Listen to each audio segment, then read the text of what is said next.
Si j'étais une héroïne de la mythologie, je serais Athéna, parce qu'elle a plusieurs cordes à son arc.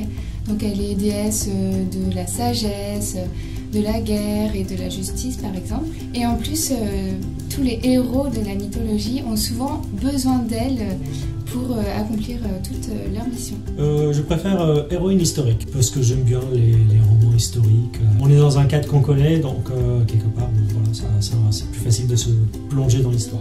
J'avoue que j'hésite entre deux, donc je vais en dire deux. Donc la première, ce serait Rosa Parks, parce que c'est vraiment une figure emblématique et majeure de la ségrégation raciale, qui a vraiment été une femme forte et qui a imposé finalement son avis dans une société, un moment de l'histoire où c'était pas forcément évident et où elle a pris finalement un énorme risque. Donc je salue énormément ce courage. Et ensuite en second, je dirais George Sand, qui est donc une romancière française. Encore aujourd'hui, il y a beaucoup de gens qui pensent que George Sand est un homme alors que pas du tout, c'est une femme. Et puis elle a été une des premières à s'habiller en homme, à fumer en public, enfin à faire tout ce que les femmes n'étaient pas autorisées à faire à cette époque. Puis derrière, elle a écrit de nombreux romans qui plaident la cause des femmes. Donc c'est vraiment une femme qui est très très engagée dans tous ces combats autour de l'égalité. Si j'étais une auteure féminine, je serais Virginie Grimaldi, parce que je trouve qu'elle manie très bien les mots, parce qu'on peut passer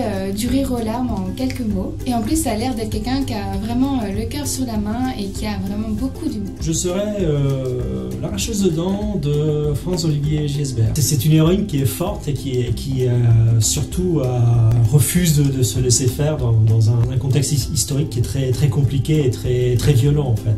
Et elle a tendance à prendre à revers tout ça et puis à faire sa propre justice. Sans hésitation, princesse. Et de préférence, soit Cendrillon, soit Belle. Ce sont mes deux princesses préférées. Et voilà les colibris, on espère que ce tag vous a plu. Retrouvez les questions en barre d'infos si vous aussi vous voulez y répondre en commentaire ou sur les réseaux avec le hashtag le tag des colibris. Et bien sûr, n'oubliez pas de vous abonner à la chaîne pour plus de vidéos. À bientôt les colibris.